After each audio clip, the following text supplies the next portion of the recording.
Hi, I'm George Zicki, inventor of the Revolution Kite, and I'm here to tell you your first flight does not have to be difficult. But let's get started on the right foot. Number one, let's keep things simple. Number two, let's lock down the basic skills. And number three, let's get a feel for the sensitivity of your rev. When starting out on your rev adventure, the goal is air time. Think 10 seconds. Launch. 1, 2, 3, 4, 5. Awesome. Every second in the air gets you closer to mastering your rev. Now to the problems.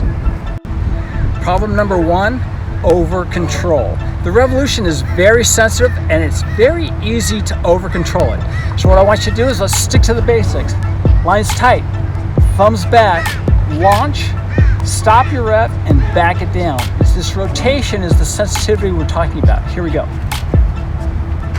Tight lines, thumbs back, launch, stop, back down. Not bad. A little bit too much over control, a little too much thumb pressure on that. It's sensitive. Try not to over control your rev. Problem number two, pulling for a turn. This is a natural for all you two-line pilots. You guys know how to control your two-line delta. Just pull for left turn, pull for right. So we're going to stick to the basics. Lines tight, thumbs back, launch. To turn, you want to push that left thumb for a left turn, push that right thumb for a right turn. Okay, this is what it looks like.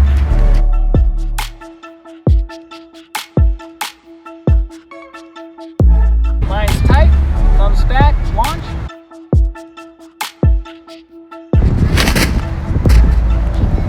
Okay, so what went wrong there? We started out perfect, the launch was good, we even got a couple turns in with our thumbs, but then it got a little out of control, we panicked, we went back to our natural reaction, which is to pull for the turn. Notice that that's the problem, break that habit, focus, talk to yourself, and keep those hands together while you're going through those basic turns. Problem number three, the reverse launch crash cycle. This is what it looks like. Oh! It crashed, but it's no big deal. It's a Revolution. I can just reverse launch.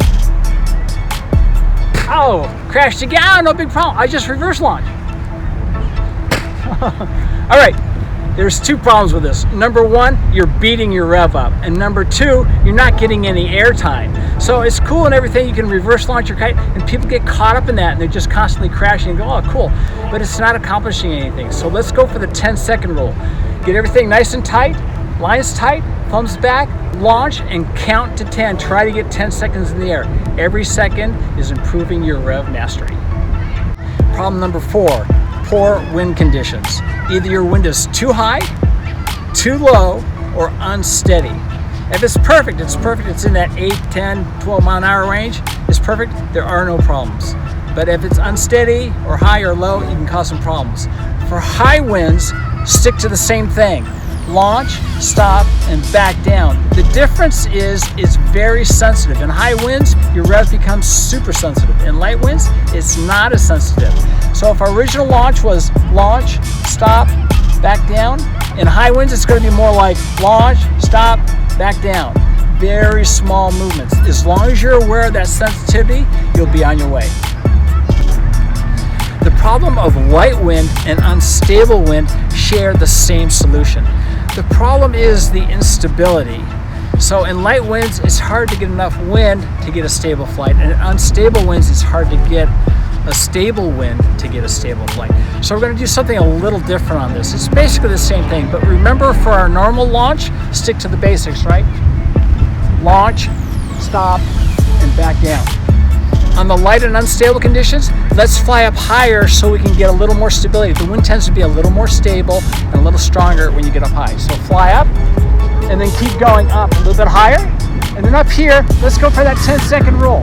Try to hold it steady, try to balance the wings, and 7, 8, 9, 10. Every second you can get it, stay in the air, is going to improve your skills. So go for that 10-second rule. If you can get the basics down for these unstable conditions, you can fly in anything. The key is to recognize the problem and apply the solution. Remember, the goal when you're starting out is you want to get air time. We'll see you on the field.